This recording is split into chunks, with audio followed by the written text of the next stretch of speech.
Hi everyone, welcome to our FM Talks, where we share tips, tools, and tech for the IFMA community and all the facility managers out there.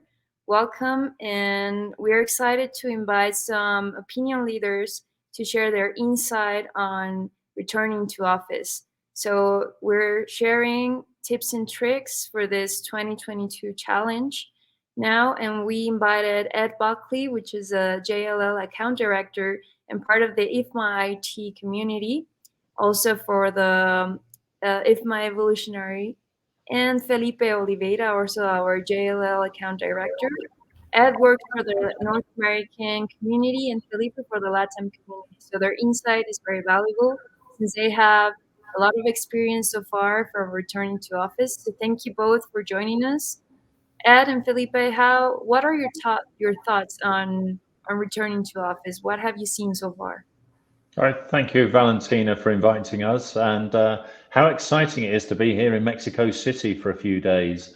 And what's even more exciting is that after 2 years away, can you really imagine that? 2 years away, people are really starting to come back to the office in force. And what we're finding in the US is that the United States is probably 2 to 8 weeks ahead. I should say 2 to 4 weeks, 2 to 8 weeks ahead of Latin America and people coming back to the office and really wanting to get back to normal.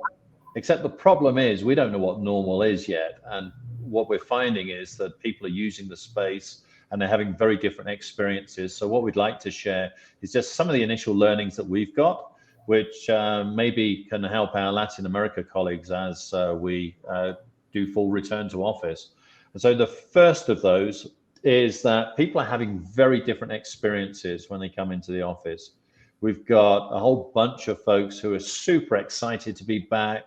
The masks are coming off, big smiley faces, and completely ignoring any COVID protocol that we put in place. And then at the other end, we've got folks that are really not too sure about being back in the office. They haven't been back for some time.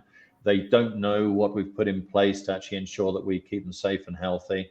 And they're really trying to make sure they maintain social distancing and the like. So that experience is really quite interesting.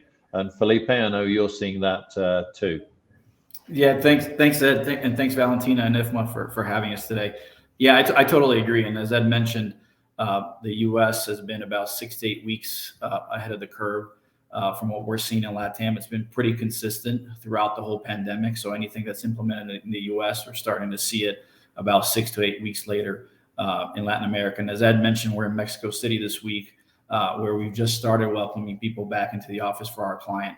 And Ed's exactly right. They're having very different experiences and very different expectations. And I think the key word that Ed mentioned is just being excited, right?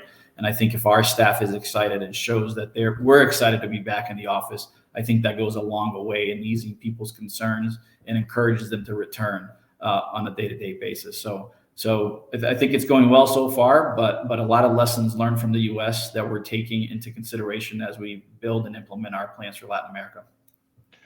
One of those key lessons is to treat every employee or every occupant as if it's their very first day in the office. So we're concentrating on onboarding people in.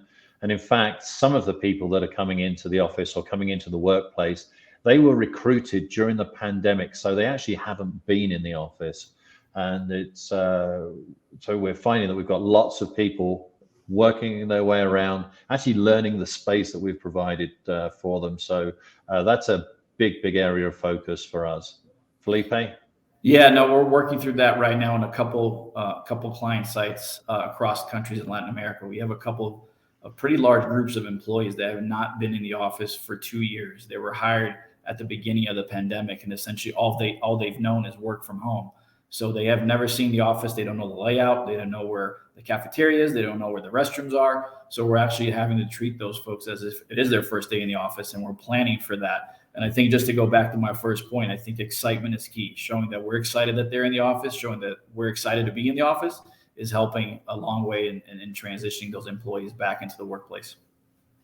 And as you might expect, with people having spent a long time away and actually new folks in the office and having learned over the last 2 years how to operate virtually, the space is already being used very differently, and we're learning that and getting ready to actually adapt the space in order to meet needs.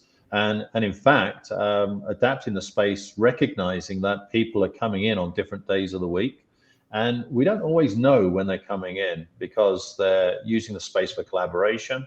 A lot of individuals are still doing their heads down work at home, trying to avoid that commute, which already in Mexico City, I understand is getting horrendous. So who knows what it's going to be like as more and more people come in. But Felipe, your thoughts?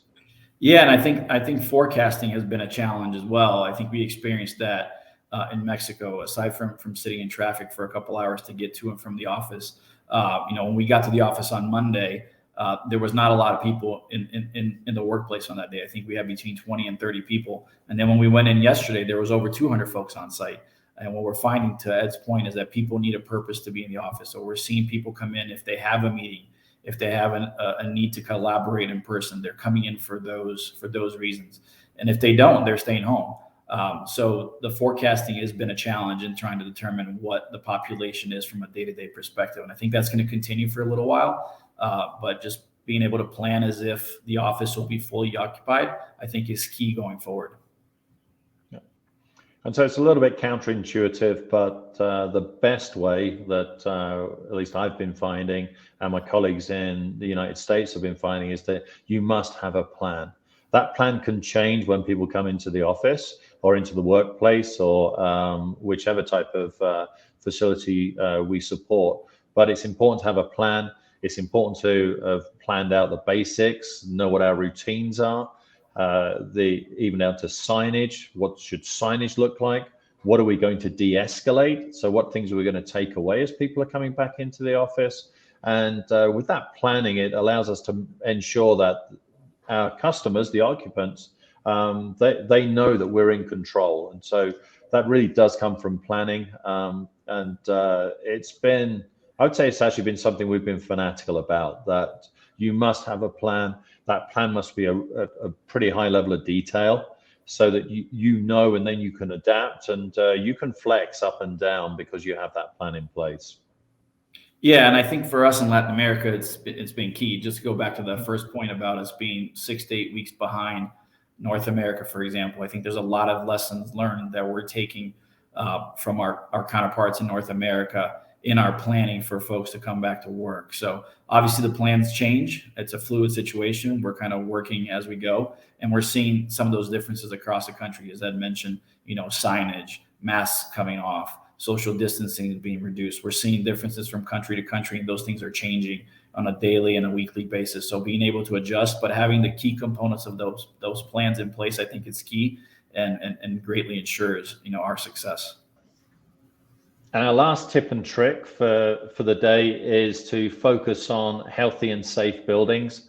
It's a core part of our job to provide good internal air quality for our customers, and now more than ever. So it's important to ensure that maintenance is all up to date, that the filters in the air conditioning and HVAC, that we've got the highest rated filters that the system can accommodate. We've got enough fresh air coming into the building, and the humidity levels are right, together with ensuring that the space is nice and clean and disinfected to the right levels, because our customers, the occupants, they really want to make sure they're coming back to a safe and healthy workplace. And Felipe, as I think you've been finding out, those are some of the most important questions that we get asked.